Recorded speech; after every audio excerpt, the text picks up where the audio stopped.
السلام عليكم ورحمة الله تعالى وبركاته. أهلا بكم إلى هذا اللقاء. مصالح الأرصاد الجوية ترتقب استقرار في حالة الطقس على المناطق الشمالية، رغم ذلك سحب ستنتشر بدون فعالية على السواحل وكذلك الهضاب لتزداد كثافة خاصة على الهضاب العليا خلال الليل إن شاء الله. إذا ننتظر بحول الله رياح قوية ستخص الواجهة الغربية على السواحل وكذلك الهضاب، بإمكان الرياح أن تصل إلى 60 كيلومتر في الساعة حتى الواجهة الساحلية الشرقية جنوبا ضمن تيارات غربية جنوبية غربية. سحب ركامية ستنتشر على الجنوب الغربي، احتمال لبعض القطرات من الأمطار غير مستبعدة تحت وقع رعود إن شاء الله. زوابع رملية نشطة على كل من الصحراء الوسطى أقصى الجنوب حتى على شمال الصحراء.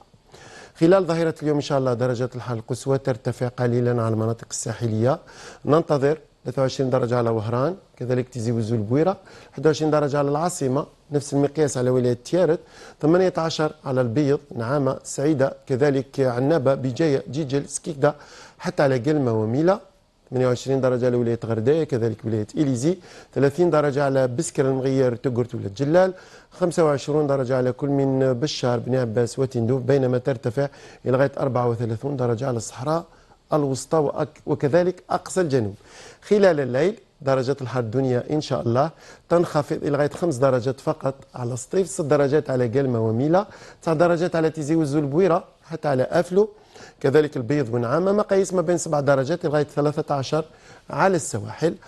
نفس المقياس على تندوف وبن عباس، 14 على بشار، 15 على ولاية غرداء، 14 كذلك على إليزي وتامن رست، بينما ترتفع إلى غاية 23 درجة على أقصى الجنوب. البحر خلال ظاهرة اليوم إن شاء الله فمصالح الأرصاد الجوية ترتقب بحول الله بحر من قليل اضطراب إلى مضطرب خاصة على السواحل الغربية والوسطى، حتى الرياح ستشتد خلال الأمسية ضمن التيارات الشمالية الشرقية تتراوح ما بين 50 إلى غاية 60 كيلومتر في الساعة، بينما بحر قليل اضطراب على السواحل الشرقية هنا رياح معتدلة ضمن التيارات الشمالية الشرقية لن تتعدى 40 كيلومتر في الساعة. وقت غروب الشمس لنهار اليوم سيكون بحول الله في تمام 6:59، ولا أكثر تفاصيل عن أحوال الطقس دائما مواقع الأرصاد الجوية الجزائرية في الخدمة.